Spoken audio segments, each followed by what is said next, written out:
सभी को मेरा स्नेह भरा नमस्कार और प्रणाम। मेरा नाम है सोनल गोयल। मैं 2008 बैच की आईएएस ऑफिसर हूँ। काडा त्रिपुरा है मेरा। Voice of women podcast episode number 23 episode number 23 में आप सभी का हार्दिक स्वागत अभिनंदन है। आशा है आप सभी स्वस्थ होंगे, सुखी होंगे। पूरे नॉर्दर्न इंडिया में तापमान बहुत बढ़ रहा है, बहुत गर्मी हो रही है। आप सभी अपना ध्यान रखें और आसपास भी अपने लोगों की मदद करें गर्मी से बचाव करने के लिए। तो चलिए दोस्तों, बिना किसी देरी के हर बार की तरह आज के एपिसोड की शुरुआत भी मैं एक प्रेरणादायक कविता के साथ करती हूँ, जो कि हिंदी के राष्ट्रकवि श्री रामधारी सिंह दिनकर जी के द्वारा लिखी गई है। वो प्रदीप जो दिख रहा है झिलमिल दूर नहीं है, वो प्रदीप जो दिख रहा है झिलमिल दूर नहीं है। थककर बैठ गए क्यों भाई, मंजिल दूर नहीं है। थककर बैठ गए क्यों भाई, मंजिल दूर नहीं है। चिंगारी बन गई लहू की बूंद गिरी जो पग से, चिंगारी बन गई लहू की बूंद गिरी जो पग से। चमक रहे पीछे मुड़ देखो चरण चिन्ह जगमग से, चमक रहे पीछे मुड़ देखो चरण चिन्ह जगमग से। शुरू हुई आराध्य भूमि यह, शुरू हुई आराध्य भूमि यह। कलांती नहीं रे राही, कलांती नहीं रे राही। और नहीं तो पाँव लगे हैं क्यों पढ़ने डगमग से, और नहीं तो पाँव लगे हैं क्यों डगमग से। बाकी होश तभी तक जब तक तू जलता तूर नहीं है, बाकी होश तभी तक जब तक जलता तूर नहीं है। थक कर बैठ गए क्या भाई, मंजिल दूर नहीं है। तो आइए शुरुआत करते हैं हम अपनी इंस्पिरेशनल स्टोरीज के साथ। श्रीमती वंदना शिवा का नाम शायद आपने पहले भी ज़रूर, मुझे लगता है, सुना होगा। एक पर्यावरण नायिका, हिमालय से एक वन संरक्षण की दृढ़ इच्छा शक्ति वाली बेटी वंदना हमारे समय की सबसे महान पर्यावरण कार्यकर्ताओं में से एक है। नारी अधिकारवादी वंदना का जन्म 5 नवंबर 1952 को उत्तराखंड के देहरादून में हुआ। दोस्तों, मेरा भी जन्मदिन 5 नवंबर को ही आता है और मुझे बहुत खुशी है कि मैं उनके साथ में अपना बर्थ डेट शेयर करती हूँ। तो वंदना जी का जन्म देहरादून में हुआ। उनके पिता वन संरक्षक और माता एक किसान थी।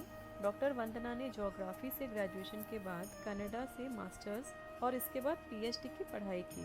वंदना ने सन 1970 में उत्तराखंड के पेड़ बचाओ वन बचाओ संबंधी चिपको आंदोलन में भी भाग लिया। इस आंदोलन में महिलाएं पेड़ों के चारों ओर घेरा बनाकर उनसे चिपक गई थी, जिससे कोई पेड़ ना काट सके। आज दशकों बाद भी वे पर्यावरण को लेकर उतनी ही सक्रिय हैं। और उनके काम से और चीज़ें भी उन्होंने शामिल की हैं, जैसे किसानों के साथ काम करना, बायो पायरेसी के खिलाफ लड़ना बोलना, बड़े निगमों के खिलाफ कानूनी मामले लड़ना, देशी बीज को बचाने के लिए बीज फार्म खोला इत्यादि। वंदना को खेती में दिलचस्पी थी। उन्होंने जैविक खेती की दिशा में काम करते हुए नवधान्य नामक एक संस्था की शुरुआत की, जिसमें वे जैव विविधता के संरक्षण, जैविक खेती और किसानों के अधिकारों के लिए काम करती थी। उन्होंने अब तक 6000 से अधिक किस्मों के बीजों को बचाया है और संरक्षित किया है। चिपको आंदोलन ने उनके जीवन को बदल दिया। इसके बाद उन्होंने कभी भी पीछे मुड़कर नहीं देखा। उन्होंने कई अशिक्षित किसानों को, विशेष रूप से महिलाओं को, ज़मीन के तौर तरीकों के बारे में बताया, साथ ही मिट्टी के बारे में भी बताया, जिससे मिट्टी खराब ना हो, जिससे वे अधिक बेहतर और वैज्ञानिक ढंग से खेती कर पाएँ और पर्यावरण को भी बचा सकें। जैसा कि हम सब जानते हैं कि आज पर्यावरण से जुड़ी समस्याएं और हमारी लगातार बढ़ती उदासीनता के कारण हमारे चारों ओर फैल गई है। हम इसे नज़रअंदाज नहीं कर सकते। मेरा ये मानना है कि सिर्फ बोलना ही काफ़ी नहीं है, बल्कि एक जागरूक नागरिक होने के नाते हमारा दायित्व है कि हम हर स्तर पर संभव प्रयास करें और कार्रवाई करें। हम जल्दी ही वर्ल्ड एनवायरनमेंट डे भी हम मना रहे हैं और इसी के उपलक्ष्य में एनवायरनमेंट डे से रिलेटेड जितनी भी हम देखते हैं कि संस्थाएं, स्कूल, कॉलेज, RWAs, सभी लोग अपने स्तर पर इसके लिए कार्यक्रम ऑर्गेनाइज करते हैं। लेकिन ज़रूरत क्या है कि हम जो ये एफ़र्ट्स हैं जो हम वर्ल्ड एनवायरनमेंट डे के उपलक्ष्य में करते हैं, ये एक सस्टेन्ड एफ़र्ट हों। आज जो हम पूरे देश में, विशेष रूप से नॉर्दर्न इंडिया में जो हम हीट वेव का सामना कर रहे हैं इन गर्मियों में। दिल्ली का अगर हम बात करें तो दिल्ली एनसीआर में तापमान 50 डिग्री सेल्सियस से ज़्यादा हो गया है। तो ये बहुत ही चिंता का विषय है कि हमारी आगे आने वाली जनरेशन किस तरीके के पर्यावरण में सांस लेगी। बहुत ही चिंता का विषय है, इसीलिए हमें प्रयास निश्चय ही करना होगा। दोस्तों, आज के एपिसोड की दूसरी कहानी एक ऐसी महिला की है जिनकी ज़िंदगी से हम वाकई बहुत कुछ सीख सकते हैं। तेलंगाना की रहने वाली एक लड़की जो अपने बचपन के दिनों में नंगे पैर स्कूल जाती थी, आज वो दुनिया की लग्जरी और महंगी कारों में से एक मर्सिडीज बेंज चलाती हैं और दुनिया के सबसे विकसित देशों में से एक अमेरिका में रहकर अपना बिजनेस कर रही हैं। मैं बात कर रही हूँ श्रीमती ज्योति रेड्डी जी की।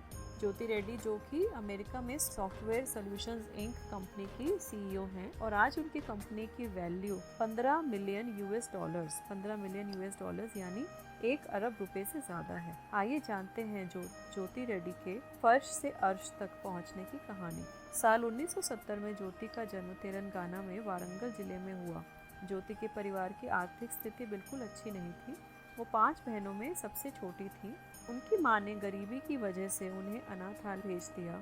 ज्योति की रुचि पढ़ने में पहले से ही थी, जिससे वह वहाँ रहकर भी उन्हें 10वीं की परीक्षा उन्होंने फर्स्ट डिवीज़न में पास की और 16 साल की उम्र में ज्योति की शादी कर दी गई। इसके बाद उन्होंने खेतों में काम करना शुरू किया, जिससे उन्हें 5 रुपये दिन की दिहाड़ी मजदूरी मिलती थी।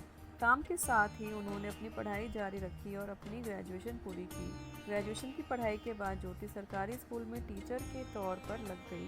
साल 2000 में उनकी ज़िंदगी में यू टर्न तब आया जब अमेरिका में रहने वाली उनकी एक रिश्तेदार गांव आई। उनसे मुलाकात के बाद ज्योति ने बेहतर भविष्य के लिए अमेरिका जाने का फैसला किया। साल भर के अंदर वीज़ा हासिल करने के बाद वो अमेरिका पहुंची। अमेरिका में उन्होंने शुरुआत में एक सेल्स गर्ल की नौकरी की। इसके बाद उन्होंने कंपनी में रिक्रूटर की जॉब की। कुछ समय बाद उन्हें ICSA कंपनी में अच्छी सैलरी पैकेज मिला, जिससे उन्होंने उनको स्वीकार किया। ज्योति के पास लेकिन वर्किंग वीज़ा नहीं था और इस वजह से उन्हें ये छोड़नी पड़ी। इसके बाद कुछ दिनों तक खर्चा चलाने के लिए उन्हें बाथरूम में क्लीनर तक की जॉब करनी पड़ी, लेकिन ज्योति ने हिम्मत नहीं हारी। वर्किंग वीज़ा पाने के लिए उन्हें कई समस्याओं का सामना करना पड़ा और यहाँ तक कि मेक्सिको तक का सफ़र करना पड़ा, तब जाकर कहीं सफलता उनके हाथ लगी। इसके बाद उन्होंने साल 2001 में अमेरिका में अपनी कंसल्टेंसी फर्म खोली। ये कंपनी उन्होंने 4000 US डॉलर्स लगाकर शुरू की, जो उनकी सेविंग थी।